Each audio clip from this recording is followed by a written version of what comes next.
আসসালামু আলাইকুম প্রিয় মুসলিম ভাই ও বোনেরা। মুসলিম ইতিহাসের এক বিশাল জায়গা জুড়ে রয়েছে বনি ইসরায়েলদের আধিপত্য। কেননা তারা জাতিগতভাবে এতটাই গোমরার মধ্যে নিমজ্জিত ছিল যে তাদের প্রতি হেদায়েতের জন্য মহান আল্লাহ তাআলা প্রেরণ করেছিলেন একাধিক নবী এবং রাসূল। তবুও তারা আল্লাহর পক্ষ থেকে প্রেরিত দূতকে অস্বীকার এবং অপমানিত করত।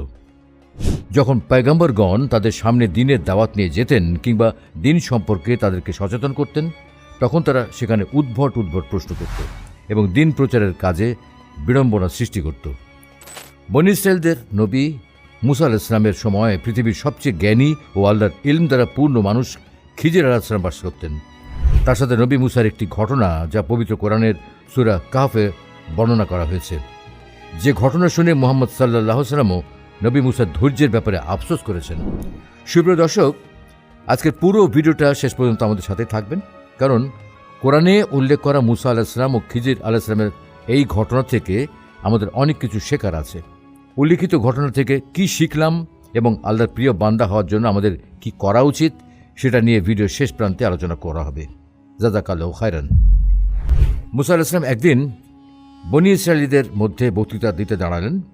তখন বনী ইসরায়েলীদের একজন তাকে জিজ্ঞাসা করলেন, হে মুসা, বর্তমান পৃথিবীতে সবচেয়ে জ্ঞানী ব্যক্তি কে? হযরত মুসা আলাইহিস সালাম ভাবলেন, যেহেতু আমি নবী এবং আমার কাছে আল্লাহর ওহীর জ্ঞান রয়েছে, সুতরাং আমার চেয়ে জ্ঞানী কেউ নেই। তিনি বলে দিলেন, আমি সবচেয়ে জ্ঞানী। মহান আল্লাহ তাআলা জবাবটা পছন্দ করলেন না, তাই তাকে সতর্ক করে দিলেন, কেননা তিনি ইলমকে আল্লাহর দিকে সোপর্দ করেননি এবং তার বলা উচিত ছিল আল্লাহই সবচেয়ে বড় জ্ঞানী। অতঃপর আল্লাহ তার নিকট এই ওহী প্রেরণ করলেন, দুই সমুদ্রের সঙ্গমস্থলে আমার বান্দাদের মধ্যে এক বান্দা রয়েছে যে তোমার চেয়ে অধিক জ্ঞানী। তিনি বলেন, হে আমার প্রতিপালক, কিভাবে তার সাক্ষাৎ পাব? তখন তাকে বলা হলো, থলের মধ্যে একটা মাছ নিয়ে যাও, অতঃপর যেখানে সেটা হারিয়ে ফেলবে সেখানেই তাকে পাবে। অতঃপর মুসা আলাইহিস সালাম তার সঙ্গী ইউশা ইবনে নুনকে সাথে নিয়ে যাত্রা করলেন। তার থলের মধ্যে একটা মাছ নিলেন। অনেক দূর চলতে চলতে একসময় তাদের বিশ্রামের প্রয়োজন হলো। তারা একটা বড় পাথরের নিকট এসে মাথা রেখে শুয়ে পড়লেন।